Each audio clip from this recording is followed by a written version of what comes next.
Então, pessoal, boa tarde novamente. Eu vou, então, agora que eu resolvi o problema, eu vou, então, me identificar novamente para ficar gravado no vídeo. Então, eu sou o professor Paulo Daines, do Instituto Federal de São Paulo. Esta é uma aula síncrona do curso de Controle Digital. Bom, então, a última aula foi uma aula síncrona, né? Então, vocês tiveram que assistir um vídeo e resolver enviar uma pequena atividade, né? Então, eu queria começar a aula abrindo aí para saber se vocês têm alguma pergunta, alguma dúvida que vocês queiram fazer sobre a aula passada. Tudo tranquilo, pessoal? Uhum. Tá joia. De qualquer forma, então eu vou fazer uma revisão rápida, certo? Do conteúdo que foi na aula passada. Se estiver tendo qualquer dúvida, fiquem à vontade, certo? Eu vou então compartilhar o meu vídeo.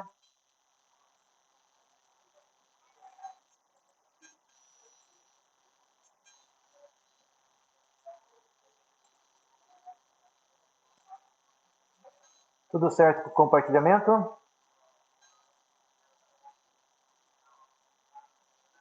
Sim, a gente consegue ver, professor. Tá, joia. Obrigado.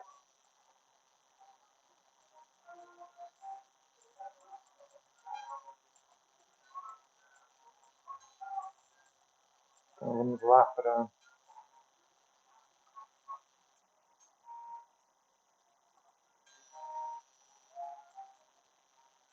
Lembrando então que é uma revisão, certo? Bom, a primeira questão que nós tratamos foi a questão da resolução das variáveis, né? Isso é algo que vocês já devem estar habituados aí de vários cursos que tiveram digitais, né? Sistemas digitais. Então, as nossas variáveis em sistemas digitais, além de serem discretas no tempo, ou seja, elas não estão definidas em qualquer momento do tempo, somente em múltiplos de TS, elas também são discretas na amplitude, certo? Então, nós temos, em geral, as nossas variáveis vão ser de 16 bits ou de ponto flutuante, né?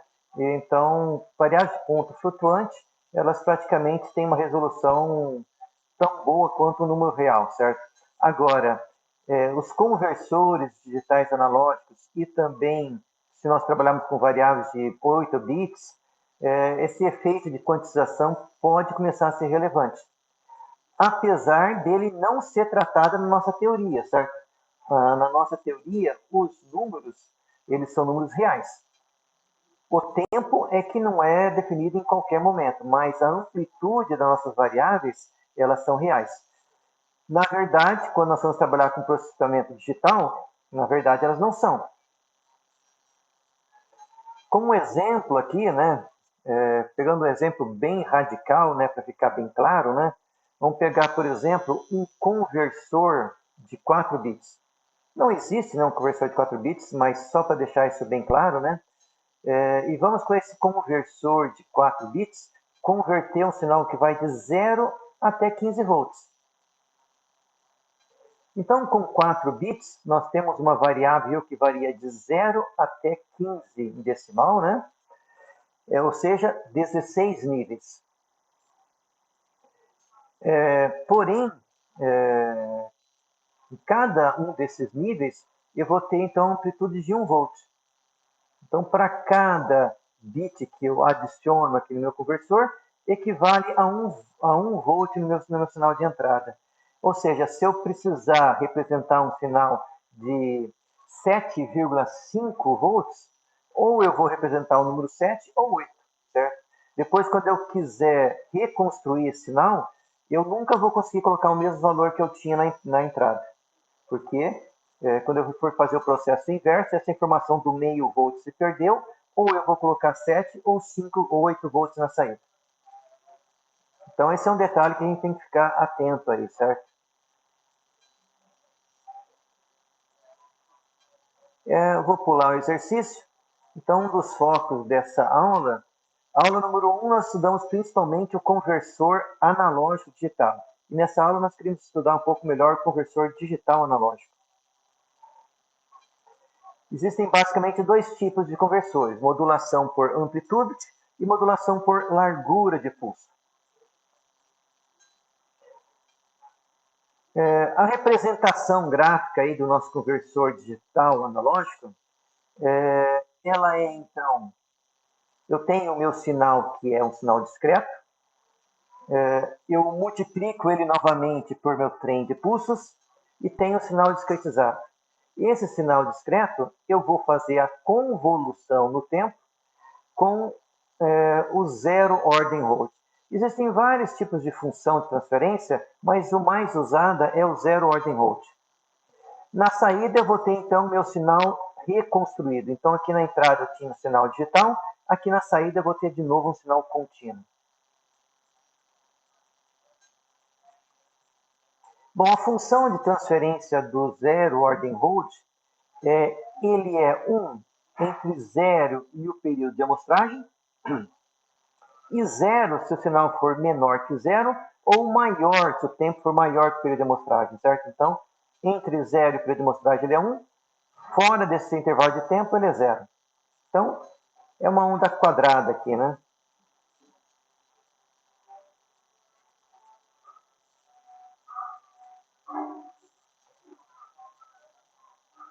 Só conferindo, pessoal, continua tudo certo aí com o áudio e com o vídeo?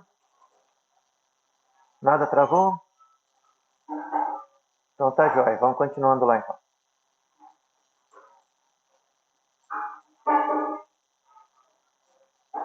Então, para eu reconstituir no tempo um sinal digital, eu preciso pegar o sinal digital e fazer a convolução com zero ordem Roth.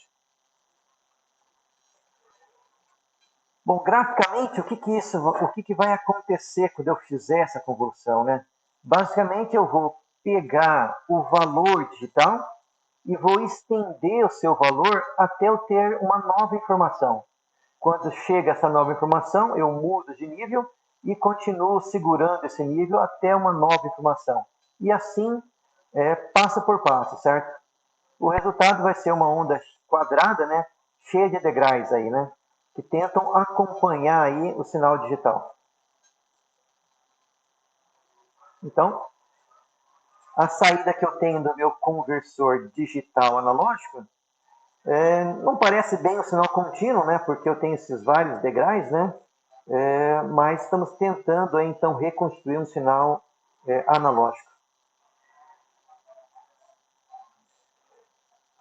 Bom, também podemos entender essa reconstituição como uma filtragem no domínio da frequência, certo?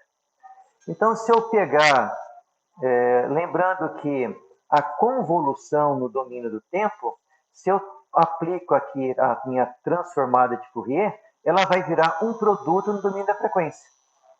Então, eu aplico aqui a transformada de Fourier no zero ordem Roth, aplico a transformada de Fourier no meu sinal digital, a transformada de Fourier do sinal da saída, ela vai ser, então, aplicando a transformada de Fourier na convolução no tempo, me resulta no produto das transformadas. Certo? Então, vamos ver como é que são essas transformadas aí, então. A transformada de Fourier do zero ordem Roth é 1 menos e na JTS sobre J ômega. Essa função também pode ser representada como uma função de seno de x sobre x, vezes uma exponencial negativa.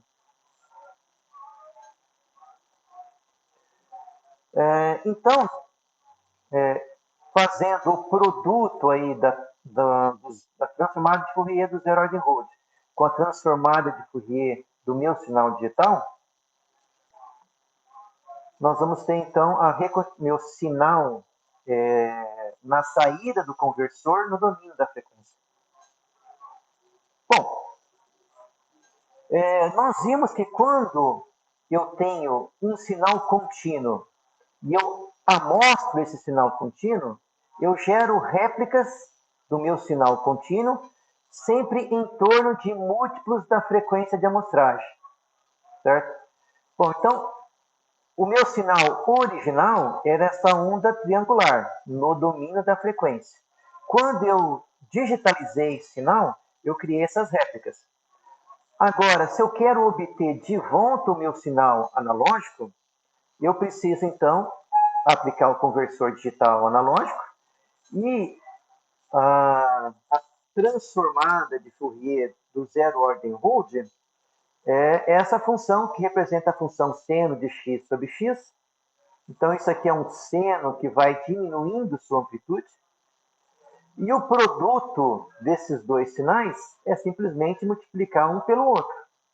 Então, quando eu fizer isso, o que vai acontecer? Primeiro, é como se fosse uma filtragem, certo? Eu estou pegando esse sinal e passando nesse filtro. Como a minha função aqui não é constante, notem que exatamente aqui em zero, eu não vou ter distorção do sinal. Mas conforme eu me afasto aí, eu aumento a frequência, essa amplitude vai caindo. Automaticamente, o meu triângulo vai atenuando mais. Notem então que a componente fundamental do meu sinal, ela sofre distorções com a filtragem pelo zero ordem Rode. E mais, sempre aqui em torno da frequência de amostragem, o zero ordem Rode passa por zero, certo? Mas um pouco acima e um pouco abaixo, ele não é zero. Então, ele não consegue filtrar totalmente os harmônicos de amostragem. Eu sempre vou ter esse ruído aqui. Então, esses são ruídos do zero ordem Rode, devido aos harmônicos que estão presentes no meu sinal digital. Então, qual que é o efeito do zero ordem Rode? Primeiro, ele vai distorcer aqui o meu sinal original. E o segundo, ele não vai conseguir filtrar totalmente os ruídos de amostragem. Se eu tivesse um filtro ideal, e isso aqui fosse uma onda quadrada, onde a frequência de corte fosse mais ou menos ômega-s sobre 2, eu conseguiria reproduzir totalmente o meu sinal original. E é isso que o teorema de amostragem diz, certo? Se eu tiver um filtro ideal, essa minha frequência de banda poderia chegar até próximo de ômega-s sobre 2 e eu não teria nenhuma distorção. Agora, como eu não consigo implementar um filtro ideal, e o meu zero ordem Rode não é um filtro ideal, acontecem esses efeitos. Esses efeitos vão diminuir se eu me afastar, se a frequência de banda for muito menor do que ômega-s sobre 2.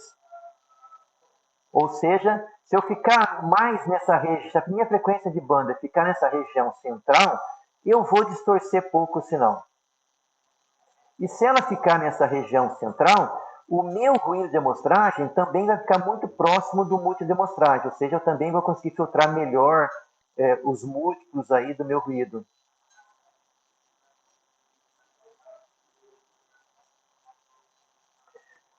Bom, aqui tem uma réplica do slide anterior, que eu fiz no MATLAB, certo? Então, o programa que gera esses sinais aqui, que faz essa filtragem, vocês têm disponível lá o exemplo SIM03, que está no Moodle, certo? Então, vocês conseguem encontrar esse programinha aqui lá, se quiserem testar essa reconstrução, vocês vão conseguir reproduzir esses gráficos aqui. Então, de novo, aqui, como a frequência de banda está mais próxima aqui da parte central, não é muito visível essa distorção, certo? Naquele outro desenho, ela foi um pouco amplificada para ficar mais claro. Mas aqui a gente consegue ver que nós não filtramos totalmente os ruídos de amostragem.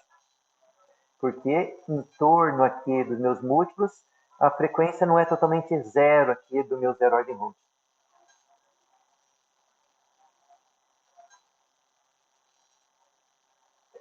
Outro efeito que acontece, além de eu ter essa atenuação aqui pelo zero ordem Rode, eu também tenho um atraso na fase, certo? Então, quanto maior for a banda do meu sinal em relação à metade da frequência de amostragem, maior vai ser meu atraso.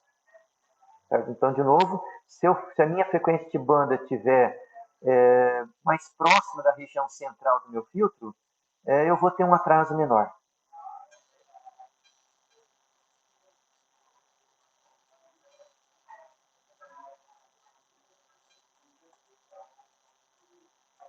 tranquilo até aqui, pessoal? Então, um dos motivos que em tempo real nós não usamos o teorema da amostragem é porque o teorema da amostragem ele foi desenvolvido por uma condição ideal, certo? Na prática, nós não conseguimos reproduzir essa condição ideal de ter um filtro ideal. Então, o teorema da amostragem não é suficiente para aplicações em tempo real. Notem que eu não estou dizendo que o teorema de amostragem não é válido, certo? O teorema de amostragem é válido desde que eu consiga implementar um filtro ideal. Só que filtro ideal é um sistema preditivo, certo? Eu preciso saber também o meu sinal no futuro. Como eu não sei meu sinal no futuro, eu não consigo aplicá-lo em tempo real. Tranquilo até aqui, pessoal? Alguma dúvida?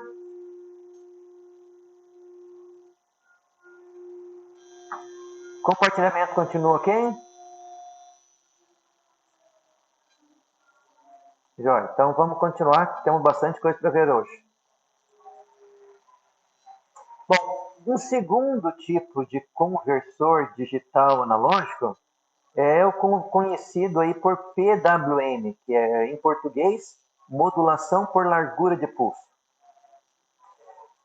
Então, nesse conversor PWM, ao invés de colocar um sinal contínuo, nós vamos aplicar um pulso cuja a área desse pulso é igual à área do meu sinal contínuo. Então, essa área interna do pulso é igual à área aqui do sinal contínuo que eu gostaria de ter. Então, toda vez que eu quero aumentar o nível do meu sinal, no PWM eu preciso aumentar aqui a largura do pulso. Certo? Se eu chegar aqui com uma largura de pulso de 100%, eu vou chegar no valor máximo do sinal que eu consigo aplicar.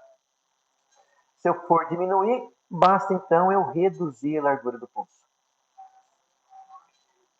De tal forma, então, que o meu sinal contínuo, né, na saída aí do meu PWM, é um sinal que varia entre 0 e 1. Isso aqui não aparece em nada, né, com um sinal contínuo, mas ele é equivalente ao sinal contínuo que eu teria, certo? Bom, sinais PWM, eles são muito aplicados, principalmente em cargas indutivas, certo? Porque quando eu aplico uma tensão quadrada, um indutor, ele funciona como se fosse um filtro para a corrente. Então, apesar de eu colocar aqui uma onda quadrada em cima de um indutor, se essa frequência for selecionada de forma adequada, eu vou ter uma corrente que vai ser mais ou menos contínua, certo? Ela vai ter um certo ruído, mas ela vai ser mais ou menos contínua, ou seja, o meu indutor funciona como um filtro. Como em motores o que gera torque é corrente, o fato da corrente ser contínua vai me diminuir a pulsação do torque que eu tenho devido ao PWM.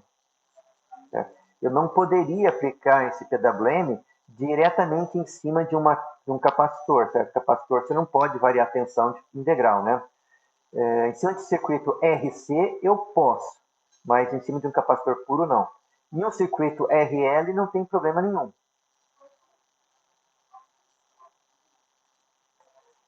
Bom, então, fazendo uma comparação aí, né, entre o zero ordem hold e o PWM, eu posso ter o PWM chamado centrado ou o PWM no início do ciclo de chaveamento, né?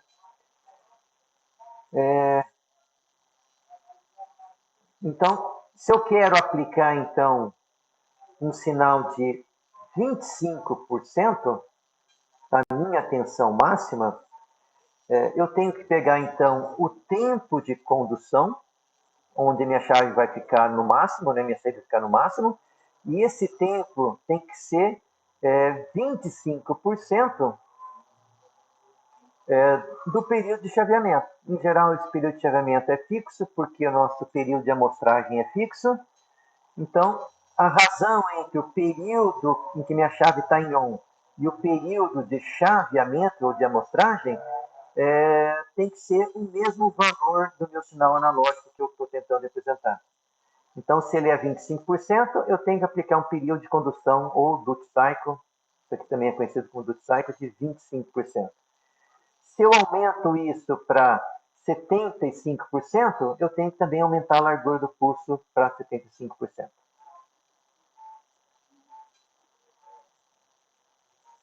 Assim, então, eu consigo aí reproduzir a mesma energia, né, que eu estou aplicando no Zero Ordem Road. Esse PWM vai ter a mesma energia, certo?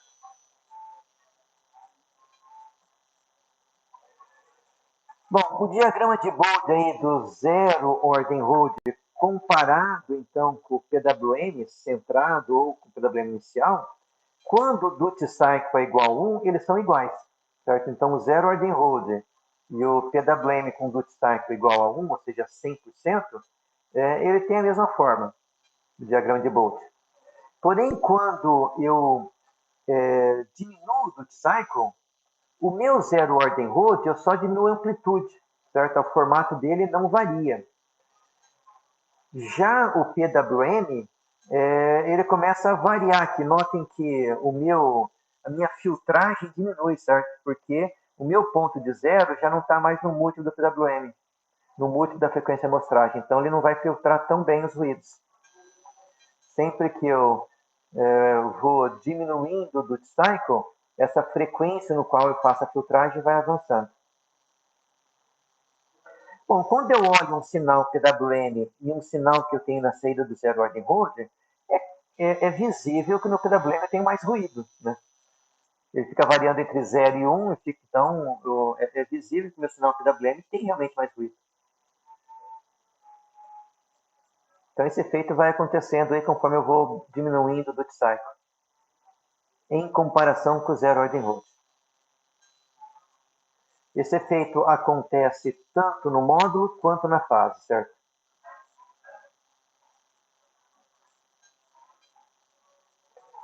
E vocês têm, então, esse programa SIM04, que está no Moodle, na nossa disciplina, certo? Se alguém quiser mexer com esses valores de duty cycle e reproduzir essas curvas, está lá disponível.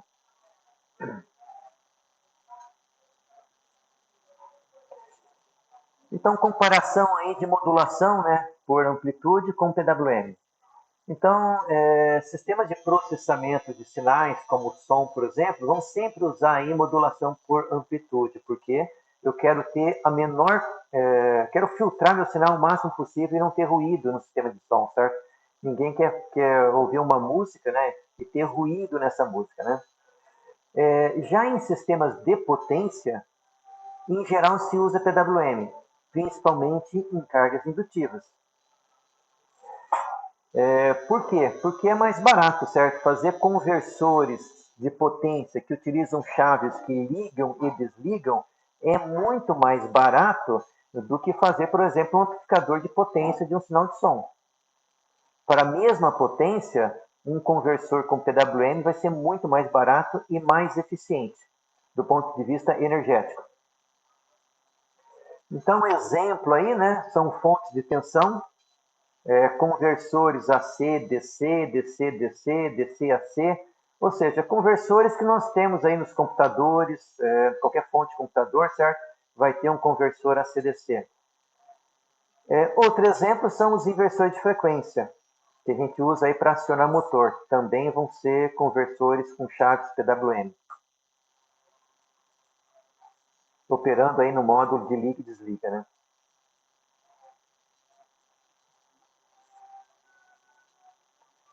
Bom, então nós já estudamos aí o conversor analógico digital, digital analógico. Vamos ver então como que nós representamos um sistema, a função de transferência de um sistema digital. Então, comparando aí sistemas contínuos com sistemas discretos, sistemas contínuos, a nossa função aí no tempo, né, geralmente é representada por equações diferenciais. E para obter a função de transferência no domínio da frequência, nós aplicamos transformada de Laplace. Então, eu tenho aqui no tempo equações diferenciais, na frequência transformada de Laplace. Sistemas discretos, eles são representados por equações adiferenças, certo? E quando eu preciso obter aí o domínio da frequência, nós usamos transformada Z. Vamos entender um pouquinho mais as diferenças aí nos próximos slides.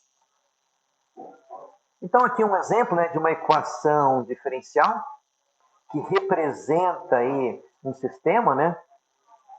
Se eu preciso obter a saída nesse sistema, eu preciso fazer, então, a convolução, se eu for fazer no tempo, né? A convolução da minha função de transferência do meu sistema pelo sinal de entrada. Faço a convolução. Então, essa convolução chamada de integral de convolução, né? Não é algo muito fácil de se resolver, dependendo aí do meu sinal de entrada e da função de transferência, né?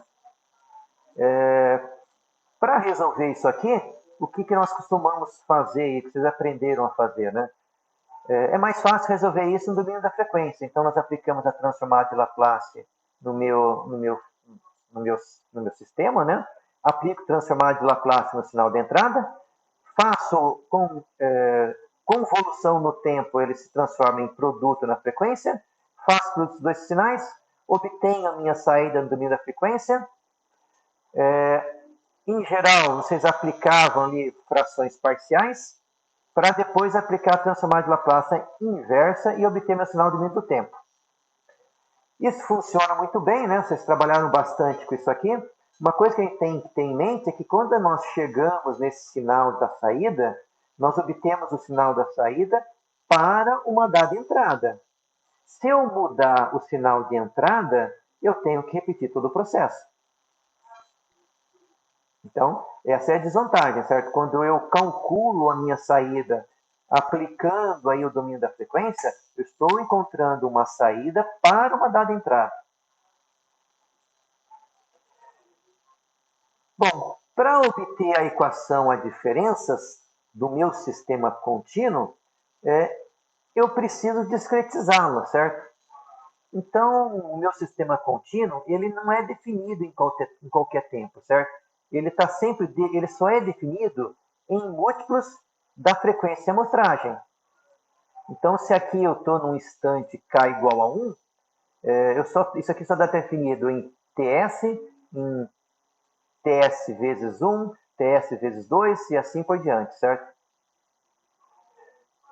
Como o TS é fixo, quando nós vamos representar um valor ou um número, uma função no domínio da frequência, nós utilizamos somente o múltiplo k.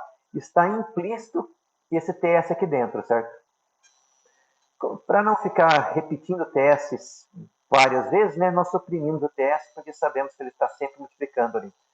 E geralmente é representado por colchetes, não por parênteses, certo? No final, no domínio discreto. Bom, então, se a minha sistema é representado por derivadas, minha função de transferência no domínio do tempo é uma equação diferencial, eu posso aproximar as minhas derivadas nos pontos onde ela está definida, certo? Como eu não consigo obter um tempo entre amostras menor que TS, eu nunca vou conseguir ter uma derivada no sistema digital ou discreto. Porque a própria definição de derivada é essa função quando o TS tende para zero. Como o TS não pode tender para zero no sistema discreto, ele é fixo, então nós nunca vamos ter derivada em sistemas discretos. Nós vamos ter sempre somente produtos e somas. Ou seja, nós chamamos de equações de diferenças. Bom, aqui então eu tenho a definição aí da derivada em primeira ordem. Aplicando derivada dentro de derivada, eu vou ter a derivada de segunda ordem. Então, notem que na derivada de primeira ordem, eu preciso da minha função no instante atual e no instante anterior. A de segunda ordem, eu preciso no instante atual, uma amostra atrás e duas amostras atrás. Se eu for obter aqui a de terceira ordem, pode ter certeza que eu também vou precisar de FK-3. Então, quanto maior for a ordem da derivada, mais amostras anteriores eu vou precisando para reproduzir, certo? Esse é o método mais simples de discretização, é conhecido aí por método de Euler. Essas representações de derivadas você já deve ter estudado aí em alguma disciplina aí de cálculo numérico, né?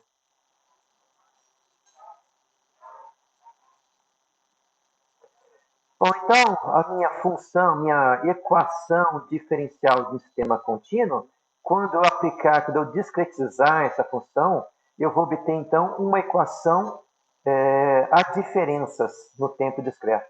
Certo? Então, notem que eu tenho aqui um somatório de produtos. Então, aqui eu tenho o meu sinal de entrada, que eu chamei de E, e o meu sinal de saída, que eu chamei de U. Bom, eu posso, novamente, se eu quero saber a minha saída para uma dada entrada, eu posso fazer a convolução desse sinal no tempo, né? Ou no domínio das amostras, para obter minha saída. Como, da mesma forma que eu não tenho derivadas, eu também não tenho mais integral, certo? Eu tenho somatório. Então, esse é meu somatório de convolução. Isso não seria tão difícil fazer computacionalmente, né? Posso implementar isso aqui em algum programa. Mas eu também posso utilizar um método semelhante que nós utilizávamos aplicando transformada de Laplace. Nós não vimos transformada Z ainda, certo? Mas eu posso aplicar transformada Z na minha função de transferência, transformada Z no sinal de entrada. O meu sinal de saída vai ser o produto dessas duas transformadas Z. Obtenho aqui a minha... uma vez que eu tenho minha saída, basta eu aplicar a transformada Z inversa e eu vou ter minha saída.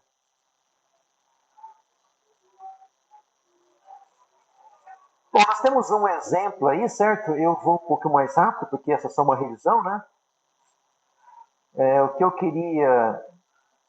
Então, eu resolvi esse sistema aqui no domínio do tempo, né? Obtive a saída. Então, a minha resposta para aquele sistema é um seno, né? Que contém aqui uma componente, uma exponencial, somada com uma exponencial, né? Se eu aplicar, então, discretizar esse sistema,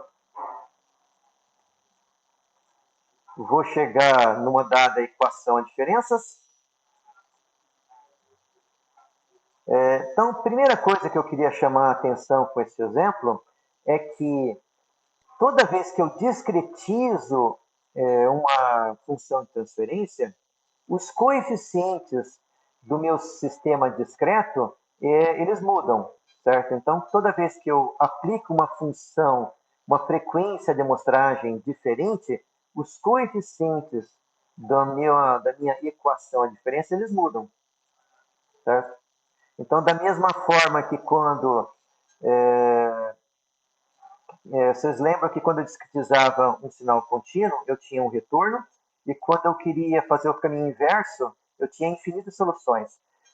Aqui é algo parecido, certo? Toda vez que eu mudar a frequência de amostragem, eu chego numa equação a diferenças diferentes, com coeficientes diferentes. Então, isso é importante ter em mente.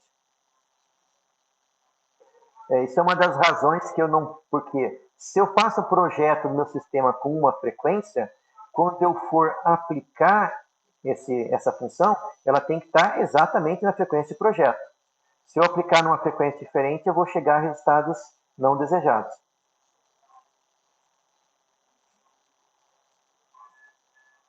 Por último, eu queria aqui comparar, né, o resultado que eu obtenho comparando o sinal contínuo com o sistema discreto e vamos variar essa frequência de amostragem.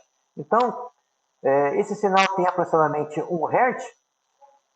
Se eu, então, discretizar todo o sistema com 100 Hz, notem que o meu sinal contínuo discreto, eles são bem representados, certo? Se eu der um zoom aqui no pico, vocês vão ver que o meu sinal discreto está tangenciando aí o sinal contínuo. Agora, quando eu começo a baixar a frequência de amostragem, o meu sinal discreto começa a perder performance em comparação com o sinal contínuo. Ele já não representa tão bem. Conforme nós vamos baixando, vou perdendo performance, certo? Note que com 3, como meu sinal tem 1 Hz, 3 Hz nós não violamos o teorema de amostragem. Mas notem que a minha reprodução do sinal é bem ruim, certo? Eu tenho muito pouca informação do sinal original.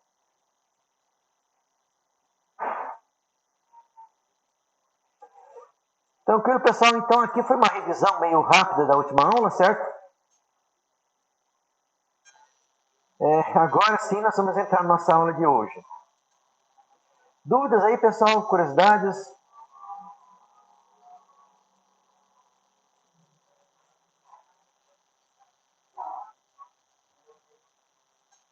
Tá joia. Então, vamos avançando. Agora sim, eu vou entrar no material da nossa aula de hoje.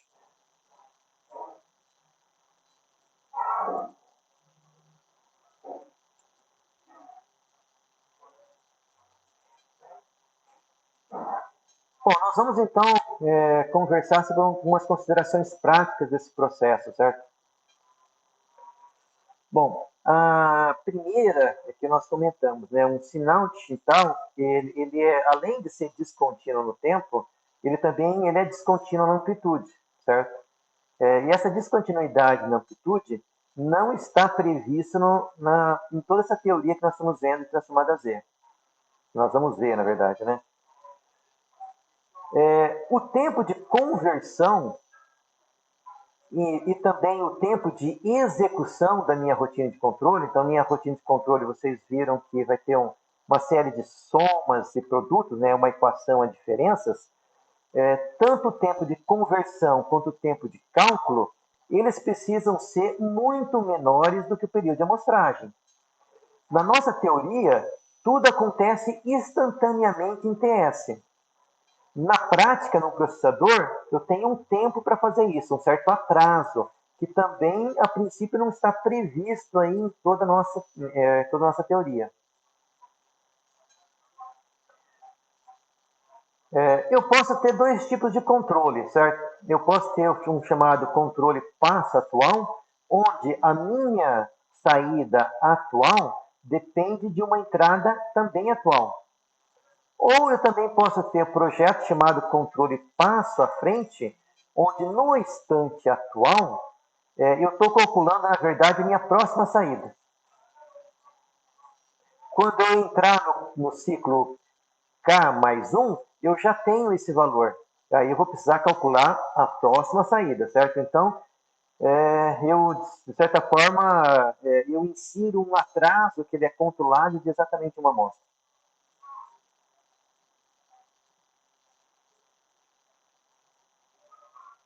Bom, para ilustrar o que é esse atraso, certo? Então, no instante zero, quando eu entro na minha rotina de controle, o primeiro atraso que eu tenho é o tempo de conversão do conversor analógico digital. Segundo atraso que eu tenho é a execução da rotina de controle. Então, eu tenho que fazer uma série de cálculos, atualizações, e isso demora um dado tempo. E o último atraso que eu tenho é a atualização aí do meu conversor digital analógico, ou seja, está disponibilizando o sinal analógico na saída aí do conversor. Toda a nossa método de projeto, ele considera que tudo acontece instantaneamente no período de amostragem. Na prática, eu tenho todo esse atraso aqui que tenho que considerar. Isso vai sempre, né, se repetindo a todo o período de amostragem. Esse atraso, ele tem que ser bem inferior ao período de amostragem. Então, quando eu for aí selecionar um processador, né, eu tenho que ter em mente, então, que eu tenho um atraso nos meus conversores, eu tenho um atraso que é o tempo de execução, e tenho um atraso na atualização do sinal de saída.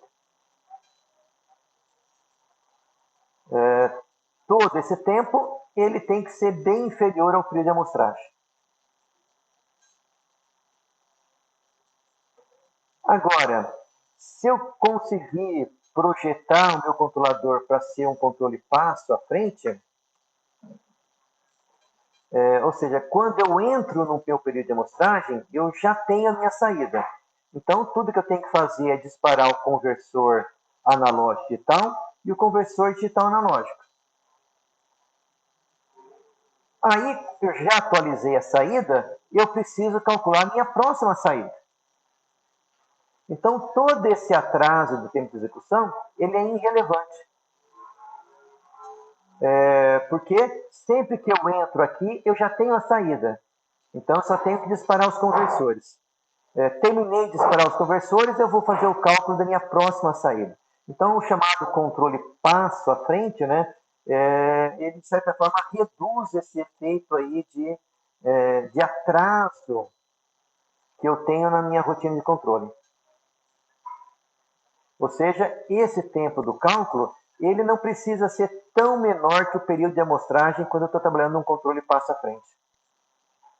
Professor, Oi? esse controle passo à frente, ele não entraria no caso de um sistema não causal, tentando prever o que vai acontecer no futuro? Não, ele não é um sistema não causal. Não, porque é você que está determinando, certo? Não é uma entrada que você não conhece. Se você precisasse de uma entrada futura, aí sim.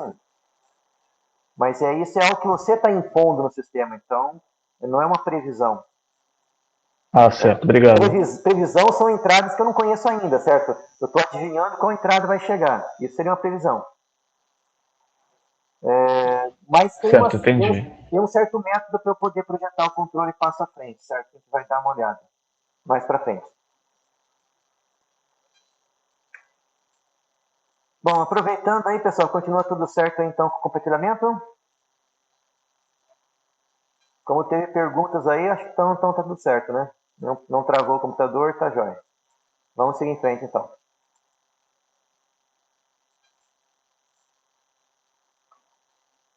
Então, outros cuidados aí que nós temos que ter no nosso projeto de controle digital, certo? A escolha da frequência de amostragem, a gente já viu algumas coisas ali que essa frequência, simplesmente considerar a frequência de NAT não é suficiente. Essa frequência, então, ela tem que ser, no mínimo, 10 vezes maior que a frequência de banda no meu sinal. É interessante também ter nas entradas analógicas chamado filtro anti-alias, que é simplesmente um filtro para garantir que sinais de alta frequência que não foram projetados entrem nos conversores digital analógico e contaminem no sinal do meu sistema digital. Então, simplesmente um filtro passa baixa na entrada aí dos meus conversores digital analógico. Melhor, analógico digital. Cuidado nas escolhas dos conversores, né? Na verdade, em ambos, né? Analógico digital e digital analógico. Questões como resolução, limites máximos e mínimos dos conversores, né? E também offset. Tem alguns conversores que só tem sinal positivo, então, eventualmente, se eu estiver lendo um sinal negativo, eu tenho que tomar algum cuidado.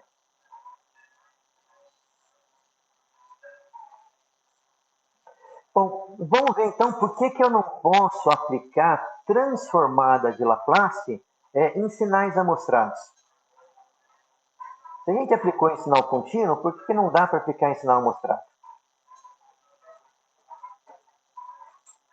Bom, então nós vimos ali, né, que o processo de amostragem, né, é um produto do meu sinal contínuo com um trem de pulsos unitário.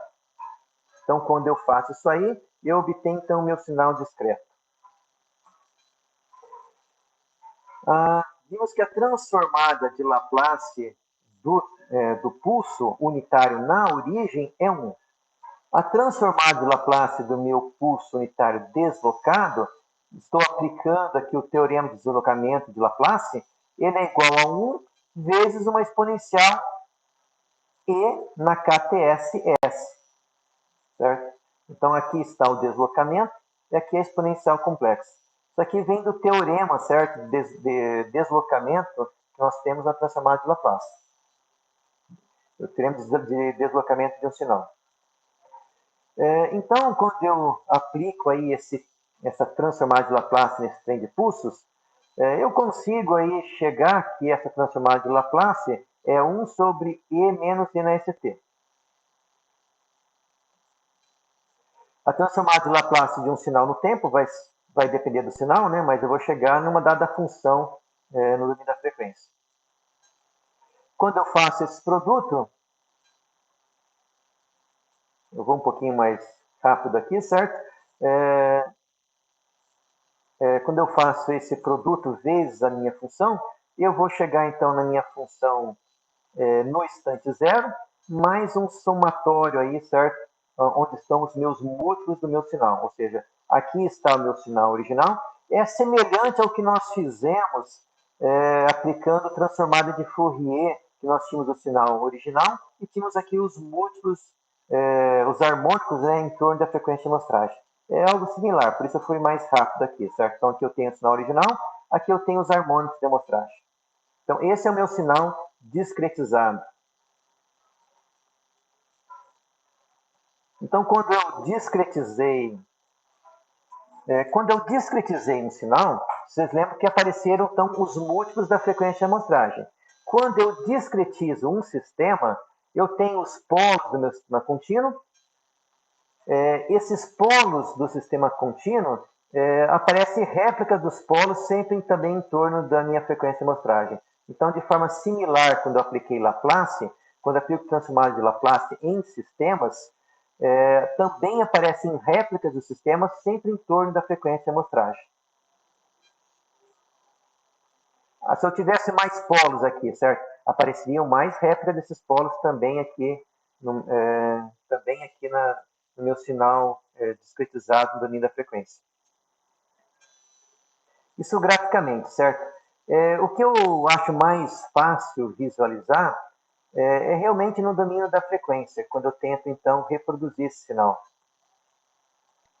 Essa parte eu acho um pouco confusa, então eu vou um pouco mais rápido. O fato é, quando eu tenho um sistema discreto, se eu tentar, então, aplicar a transformada de Laplace, então esse meu sinal discreto, ele nada mais que o sinal contínuo deslocado, certo? Então, se a transformada de Laplace de U de K é U de S, a transformada de Laplace do meu sinal deslocado é U de S vezes o deslocamento. Então, quando eu for obter a minha função de transferência de um sinal discreto em S, o que acontece é que eu vou ter uma função de transferência em E na STS. Quando eu for obter essa função de transferência, em vez de ter um polinômio em S, tipo S na primeira, S ao quadrado, S na terceira e assim por diante, eu tenho um polinômio em E na STS. E esse tipo de exponencial nós não sabemos tratar, certo? Nós não temos recurso matemático para tratar. Por isso que nós não aplicamos transformada de Laplace em equações de diferenças. Em equações diferenciais, a derivada vira um polinômio em S, certo? Derivada primeira S, derivada segunda S ao quadrado, derivada terceira S ao cubo, e assim por diante. Aqui não. Aqui, como eu não tenho derivados, eu tenho só deslocamentos, isso me vira, então, uma função de transferência minha na ST, que é um ente complexo que nós não sabemos tratar. Certo? As nossas ferramentas, se estudarem controle 1 e 2, não valem para essa função de transferência. Para resolver isso e eliminar essa exponencial complexa,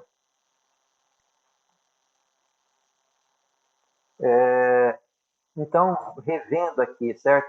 Quando eu vou, então, obter aqui o meu sinal discreto, isso é igual, então, ao produto entre o meu sinal contínuo e um trem de pulsos unitário.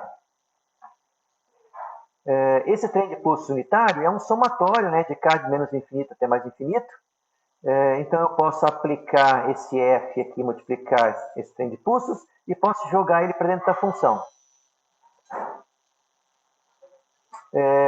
De novo, quando eu aplicar transformada de Laplace nesse sinal discreto, eu vou ter, então, meu sinal na origem, no tempo igual a zero. Eu vou ter o meu sinal deslocado TS, então se ele é deslocado TS, eu tenho que multiplicar por E menos TS. Vou ter de novo o meu sinal deslocado 2TS, então ele tem que ser multiplicado por menos 2STS, e assim por diante. Para eliminar esse E na STS, nós vamos chamar E na STS de Z.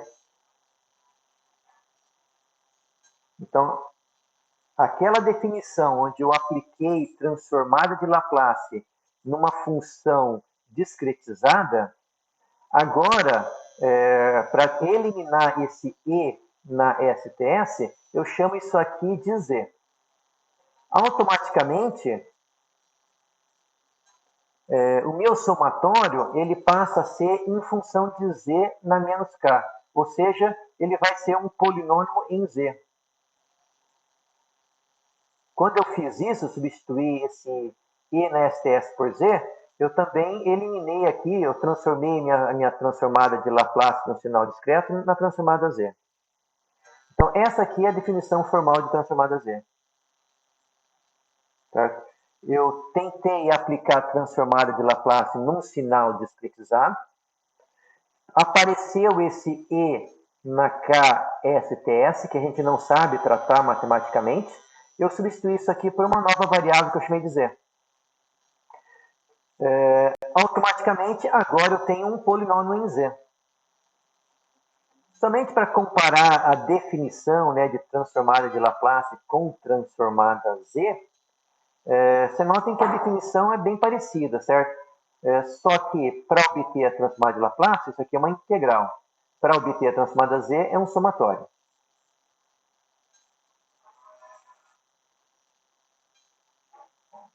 Bom, mas como que a gente aplica essa transformada Z, né? Vamos ver, nós temos alguns problemas aí, né? Primeiro, quando vocês pegam uma tabela aí de transformada de Laplace, de transformada Z, vocês têm uma função fechada, certo? A definição que eu estou mostrando para vocês é um somatório infinito, é uma série infinita. Então, nós vamos precisar de alguns passos adicionais que não são muito óbvios, certo? Para obter o que a gente chama de forma fechada, certo? Uma forma que não precisa somar até infinito. Segundo, que a transformada Z ela só é válida nos instantes das amostras. Quando eu discretizo uma função, toda a informação entre as amostras é perdida.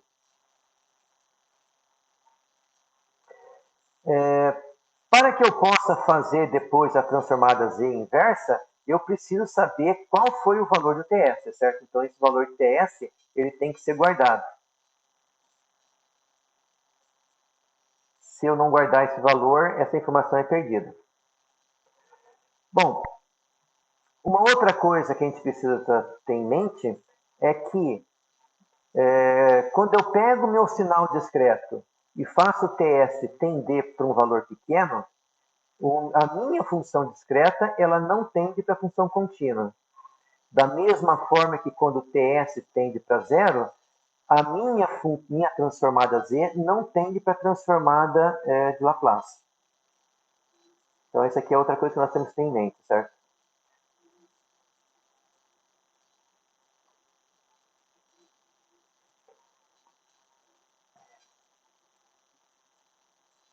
Tudo certo, pessoal? Então, eu apresentei para vocês a definição de transformada Z. Vamos ver agora como que nós aplicamos essa definição em algumas funções para obter a transformada Z que não seja um somatório infinito. Se for um somatório infinito, também fica difícil para nós trabalharmos. Então, se vocês não encontram nenhum somatório infinito nessas tabelas de transformada de Laplace e transformada Z. Então, vamos ver como chegar nesse formato fechado, certo?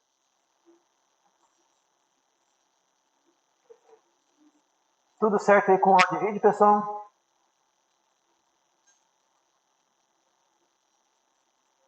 Joia. Vamos avançando, então.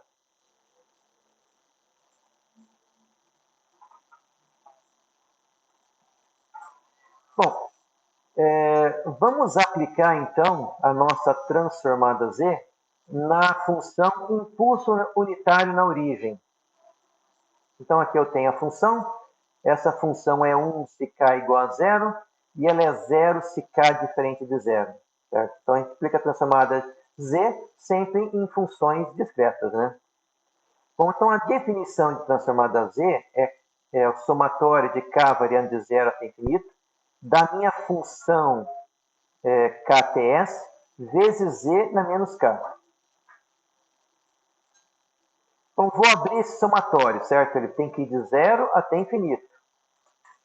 Bom, segundo a minha definição, f de 0 é 1, f de 1 é 0, f de 2 é 0, e assim até infinito sempre 0.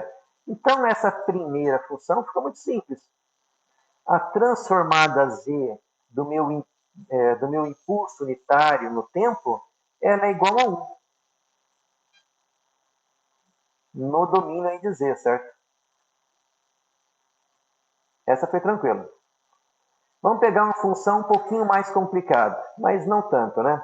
Vamos pegar aqui o degrau unitário discreto. Então, o degrau unitário discreto, ele é 1 se k maior ou igual a 0. Então, aqui em 0 é 1, em TS é 1, 2TS é 1 e assim por diante. Vamos de novo pegar a nossa definição e vamos abrir no somatório infinito. Então, aqui eu tenho f de 0 vezes z na 0, f de 1 vezes z na menos 1, f de 2 vezes z na menos 2, f de 3 vezes z na menos 3 e assim até infinito. Bom, só que f de 0 é 1, f de 1 é 1, f de 2 é 1. Então, a minha função se limita a z de 0 também é 1, né? Então, eu tenho a minha transformada z do degrau unitário é 1 mais z na menos 1, mais z na menos 2, mais z na menos 3, e assim por diante. Bom, aqui então tem um primeiro pulo aí, né, para tentar obter um formato fechado, que não seja um somatório até infinito. Eu vou multiplicar os dois lados da minha equação por z. Então, multipliquei aqui por z e multipliquei o lado de cá por z. Então, 1 vezes z é z. Z na menos 1 vezes z é 1. Z na menos 2 vezes z é z na menos 1. Z na menos 3 vezes z é z na menos 2. Certo? Mas notem o seguinte. 1, z na menos 1, z na menos 2, z na menos 3 é a própria definição da transformada z do degrau unitário. Então, eu posso substituir isso aqui por transformada z do degrau. Feito isso, eu fiz a maior parte do trabalho. Eu eliminei o somatório que vai até infinito. O que eu preciso fazer agora? Passo esse termo para o lado esquerdo. Coloco o termo em evidência. Z de U de K em evidência. Vou ficar aqui com Z menos 1. Basta agora eu passar o Z menos 1 para o lado direito. Eu tenho, então, a transformada Z do degrau unitário. Então, aplicando algumas ideias aí, certo? Alguns artifícios matemáticos, para eliminar o somatório até infinito. Como isso aqui é uma série, certo? Essa ideia aqui, ela saiu da mesma forma que se calcula o somatório de uma série infinita, certo? O somatório de uma série infinita, se ela for convergente, ela nunca é infinita, ela chega num valor fixo, certo? No valor inteiro. Inteiro não, no valor real, não infinito. Aqui a ideia foi parecida para se chegar, certo? Então ela é inspirada para chegar nessa solução em série de funções.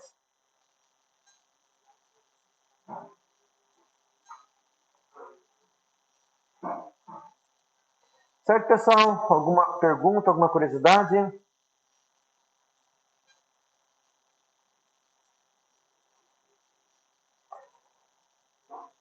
Vamos ver, então, mais alguns exemplos para isso ficar bem claro, certo?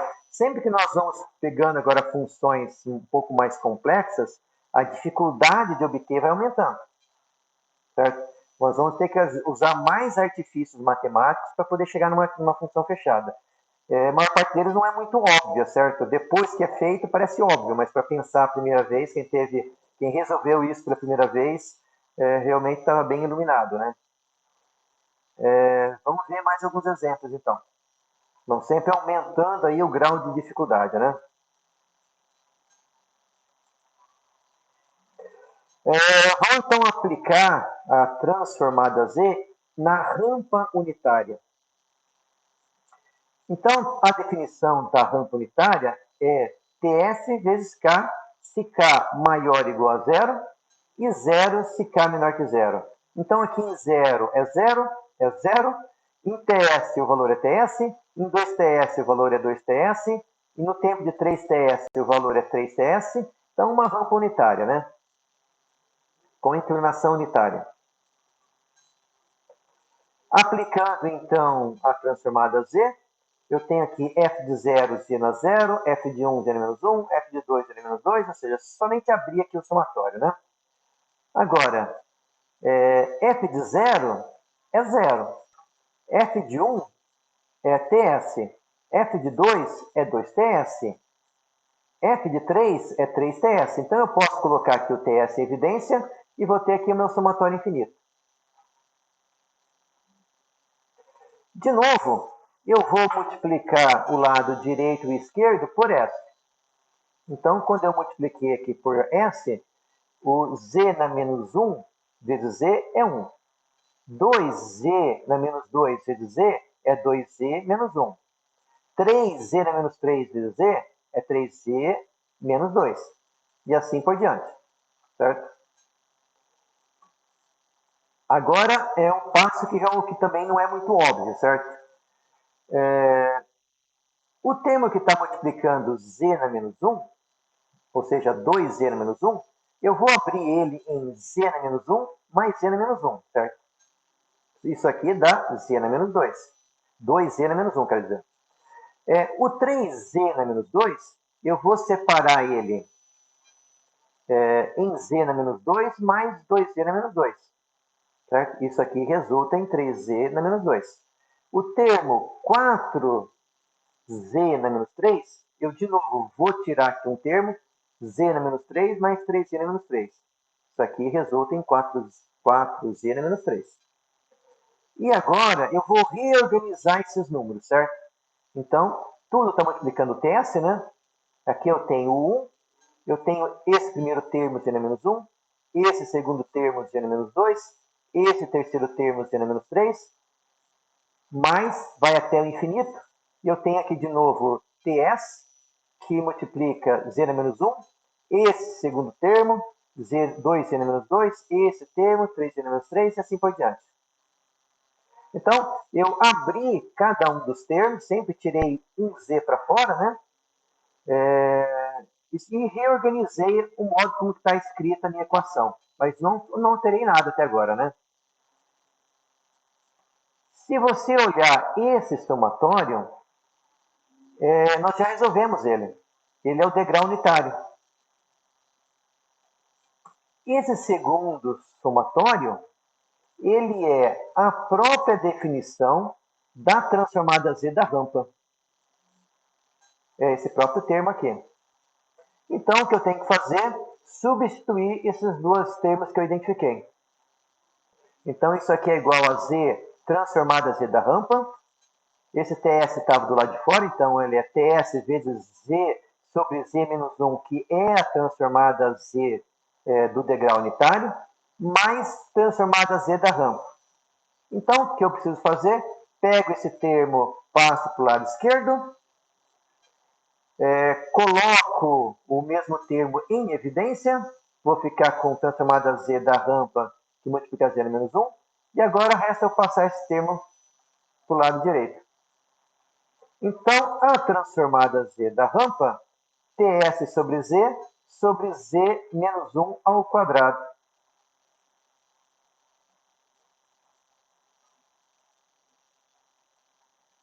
Para resolver isso aqui, eu precisei conhecer a transformada Z de funções mais simples, que eu já tinha obtido, e alguns artifícios matemáticos aí, certo?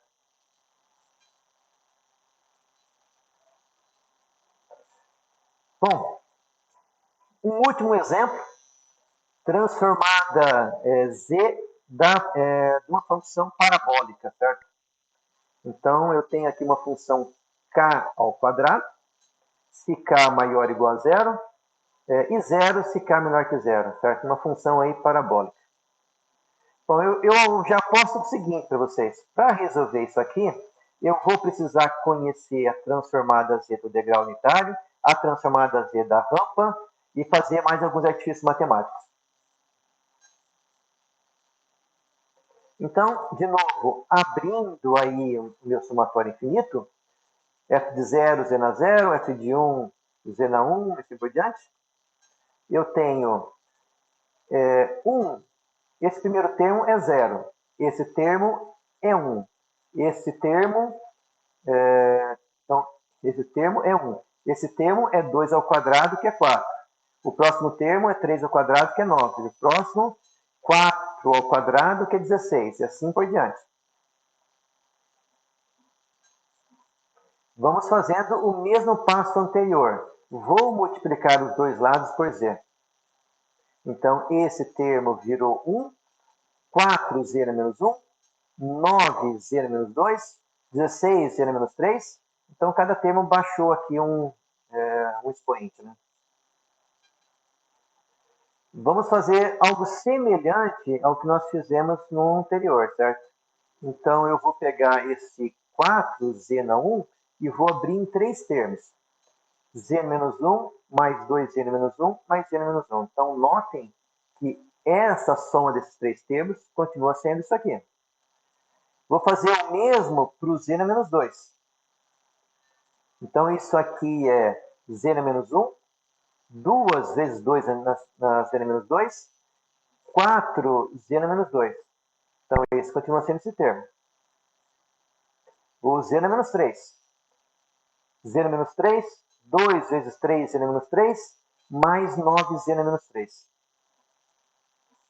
Esses 3 termos também é o 16z menos 3. Vou reagrupá-los, certo? Vou pegar o primeiro termo de cada um, o segundo termo de cada um e o terceiro termo de cada um desses somatórios que eu abri. Certo? De tal forma que isso aqui é o primeiro termo, este é o segundo, este é o terceiro. Bom, de novo eu identifico o degrau unitário.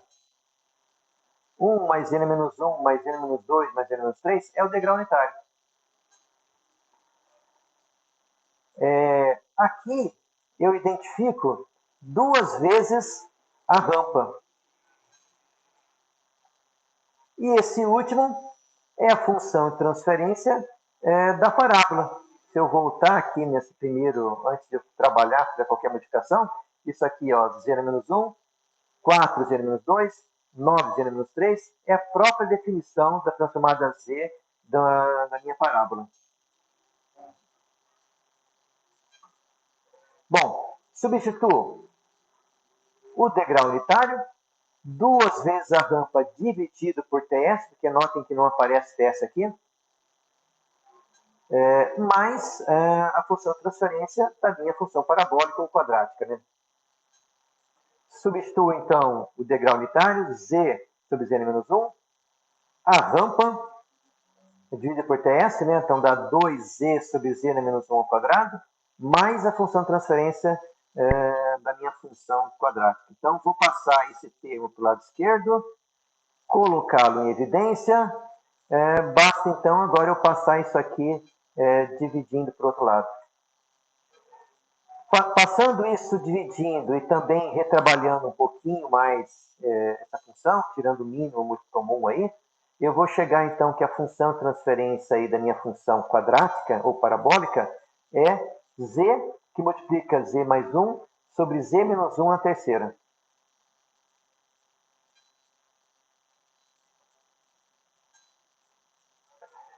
Um último exemplo mais simples, certo? Só antes de concluir, né? Se eu for obter aqui a transformada z de uma função cúbica, tenho certeza que eu vou precisar da transformada z do degrau, da rampa, da função parabólica, para poder obter a transformada z de uma função cúbica. Uma última função que é muito utilizada por nós é a função ANAK. Então, essa função ANAK, ela é ANAK se k maior que zero, maior ou igual, né? E zero se k menor que zero. Então, vamos aplicar de novo aí, né? Vamos abrir esse somatório. Então, esse primeiro termo aqui é z na zero, esse segundo termo é a na z menos 1, a ao quadrado z menos 2, a ao cubo z menos 3, e assim por diante. Multiplicamos por z dos dois lados, já fizemos isso. Coloco o A em evidência. Essa função aqui, esse somatório infinito, é a própria definição da transformada Z de A na K. Substituo, passo para o lado esquerdo, coloco em evidência e passo o Z na menos A dividindo. Bem parecido praticamente quase idêntico, né, ao que nós fizemos com o degrau unitário. Notem que o degrau unitário é um caso particular quando A é igual a 1. Se A for igual a 1, A elevado a qualquer número sempre é 1, né? Então, o degrau unitário é um caso particular de A na K.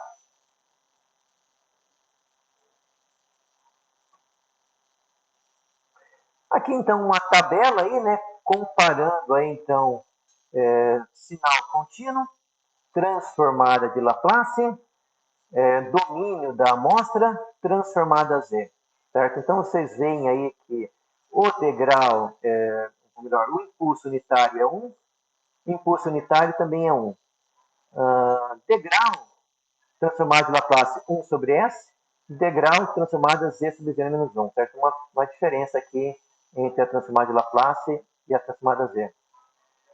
Rampa, né? T, 1 sobre S ao quadrado, rampa unitária, TS vezes Z sobre Z menos 1 ao quadrado. Assim vai, certo? Função senoidal, função cosseno, função E na menos AT, né? Seu equivalente no domínio da amostra, e função A na K. Note que não tem uma equivalência contínua para o A na K, certo?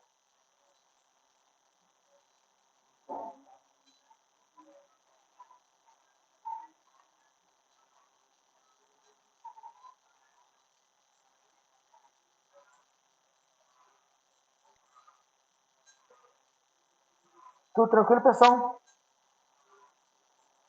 Uhum. Se vocês procurarem nos livros, viu, Murilo? Vocês vão encontrar tabelas mais completas, certo? Eu peguei algumas que eu achei mais importantes ali. Mas é interessante a tabela. Procurando na bibliografia, vocês vão encontrar tabelas bem mais completas, certo? Uhum. Beleza. Vamos ver, então, agora algumas propriedades da transformada Z. Vocês vão ver que a maior parte das propriedades é muito parecida com as propriedades da transformada de Laplace. Algumas pequenas diferenças, alguns ajustes, mas a maior parte vai ser muito parecida.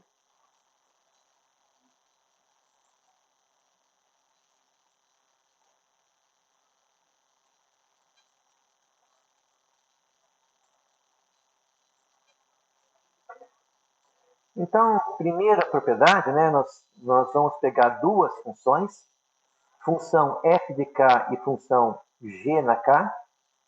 Então, se eu conheço a transformada z de f de k e essa transformada é f de z, e conheço a transformada z da função g de k e essa transformada z é g de z, a primeira propriedade, que é a multiplicação por constante, me diz que se eu tenho uma constante multiplicando f de k, a sua transformada z é a vezes a f de z. Certo? Se eu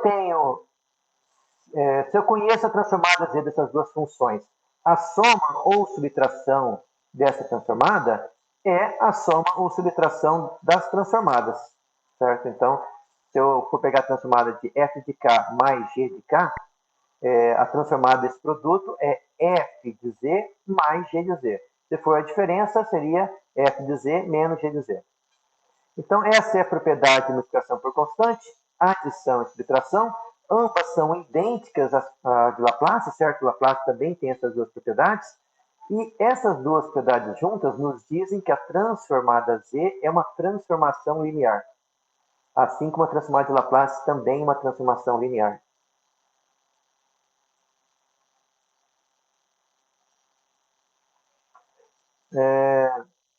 Multiplicação por A na K. Então, se eu conheço aí a transformada de f de k, a transformada de A na K vezes f de k é a transformada de A na menos 1 sobre Z. ou melhor, vezes z, né? Então tem que fazer a transformada disso aqui. Ou seja, eu tenho que pegar a função que eu conheço, onde tem z, eu substituo por a na menos 1 vezes z. E eu vou obter, então, a transformada z dessa função. Convolução do domínio da amostra. Então, se eu tenho uma convolução no domínio da amostra, isso é igual a um produto no domínio de z. E o inverso, certo? Se eu tenho um produto dessas duas funções no domínio da amostra, isso é uma convolução no domínio de z. Ambas também são idênticas aí a que a gente tem na transformada de Laplace, certo? Teorema do valor inicial e teorema do valor final. Teorema do valor inicial é idêntico também. O valor inicial, né, f de zero, eu posso obter através do limite de z tendendo a infinito do meu f de z. O teorema do valor final é um pouquinho diferente, certo? Aqui não é o limite de s tendendo a zero. É o limite de 1 menos z na menos 1, quando z tende para 1, de f de z.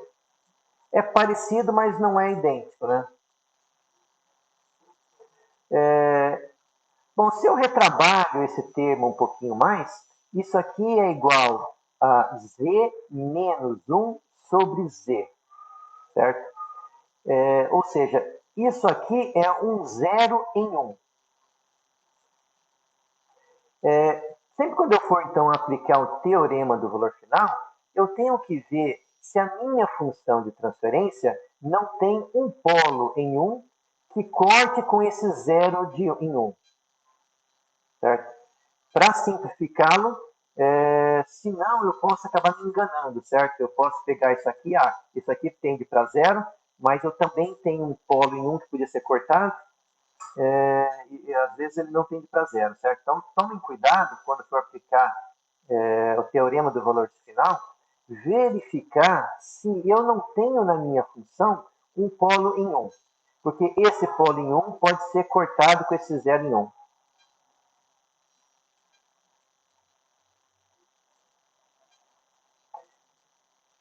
Mais algumas propriedades aí. Multiplicação por k. Então, se eu conheço a função f de k, sua transformada, a transformada de k, f de k, é menos z derivada aí de f de z dz. Bom, aqui vocês podem perguntar, né?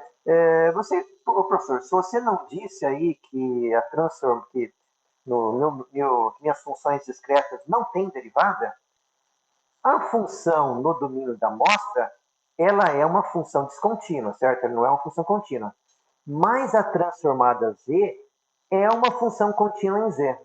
Então, eu posso derivar minha função em z. Então, de novo, no domínio da amostras, a minha função é uma função, não é contínua. Mas a transformada z dessa função é uma função contínua, em z. Então, é possível derivar. Particularmente, essa propriedade pode ser até mais difícil de aplicar, né? Dependendo aí da minha função, né? Derivá-la pode não ser tão fácil, né? Mas é uma propriedade que existe aí, certo? Divisão por k é um pouco mais simples, então eu não preciso derivar, né? Então, f de k dividido por k é igual a menos f de z dividido por z.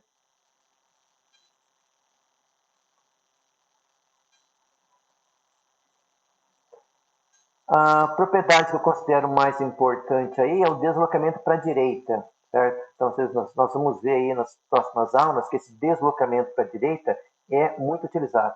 Nós vamos utilizá-lo muito. Então, se eu tenho aí uma função deslocada em amostras, a transformada de Laplace dessa função é z na menos n, ou seja, o seu deslocamento, vezes a transformada da função. Deslocamento para a direita. Isso aqui só nos diz que nós estamos considerando condições iniciais nulas. Deslocamento para a esquerda é um pouco mais complicado, certo? Então, se esse deslocamento for positivo, eu vou ter aqui, então, Z na N vezes f de z. E eu vou também precisar conhecer alguns valores da minha função entre 0 e n.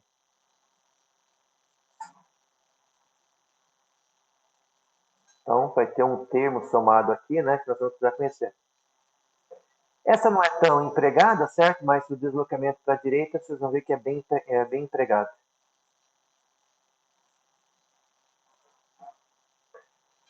Uma última comparação aí, certo? Entre transformada S e transformada Z. Então, quando eu aplico aí transformada de Laplace numa equação diferencial, o que é derivada vira S. Se eu tivesse uma derivada segunda, S ao quadrado. Certo? Na transformada Z é parecido. Então, o próximo passo que eu tenho aqui é obter a função transferência. Então, o que eu faço? Coloco o y em evidência, coloco o x em evidência, passo o x dividindo e passo a equação aqui que eu obtive do lado esquerdo para o lado direito dividindo. Certo? Então, obtendo aí a função transferência em S. Então, como eu falei para vocês, em Z é parecido. Deslocamento de uma amostra é z na menos 1. Se eu tivesse deslocamento em duas amostras, seria z na menos 2. Em x a mesma coisa, certo? Aqui eu não tenho deslocamento, então aqui isso dá o próprio 1, dá o próprio x. Deslocamento de uma amostra é o x vezes z na menos 1. Se eu tivesse aqui duas amostras, x de k na menos 1, eu teria aqui x de g na menos 2, certo? X de k na menos 2, eu teria aqui x de z na menos 2. Então, é direto, né, pessoal? Se eu não tenho deslocamento, isso aqui é y de z. Se eu tenho deslocamento, é y de z vezes z na menos 1. Ou vezes z menos o deslocamento. Por isso eu comentei para vocês que a transformada do deslocamento à esquerda é muito utilizada, certo?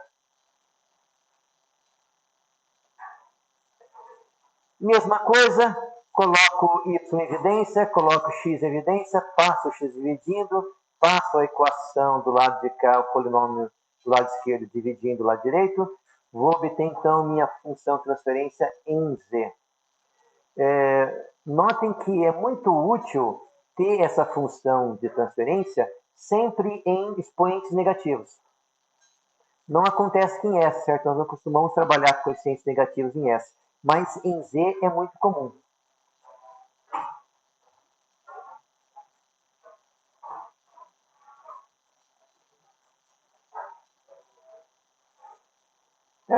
Bom, pessoal, como que estamos aí? Está muito difícil? Dúvidas, perguntas? Qualquer comentário?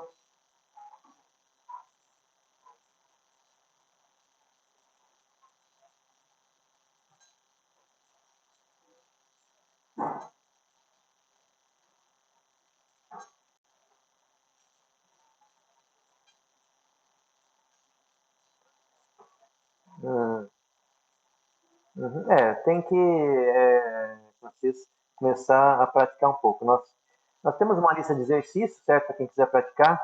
Eu diria que a lista é quase impossível fazer tudo, certo? Uma lista muito extensa, com muitos exemplos, mas se pegar um exemplo de cada exercício, eu acho que é interessante para começar a praticar. A lista também foi concebida para usar o MATLAB, certo? Em vários exercícios, né? Para fazer tudo à mão.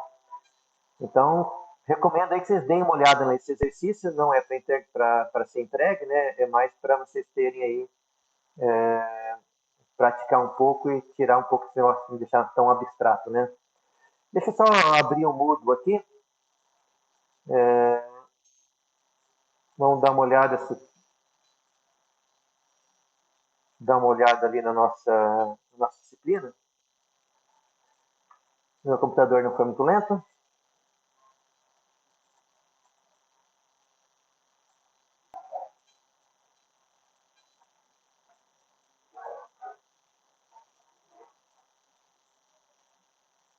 Uhum.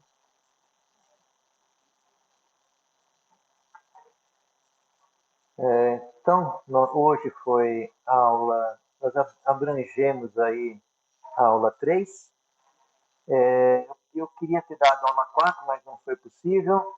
Eu acho que eu gastei muito tempo na revisão.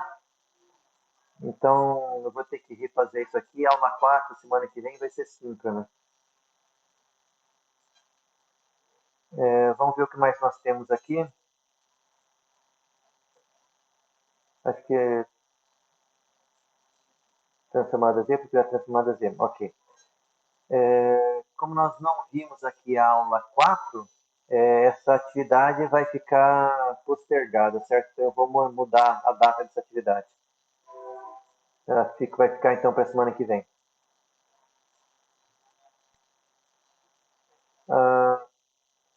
O trabalho nós não vamos discutir ainda, vou deixar um pouquinho mais para frente. E aqui tem a lista 1, certo? Então, se quiserem dar uma olhadinha na lista 1, fiquem à vontade para tentar praticar um pouco.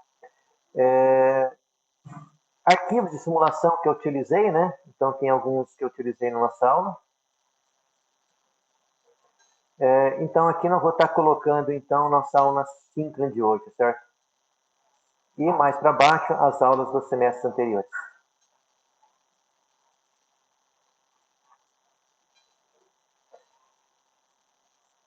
Deixa eu ver. A atividade 1 segue para hoje. Sim, a atividade será postergada. Exatamente, Pedro.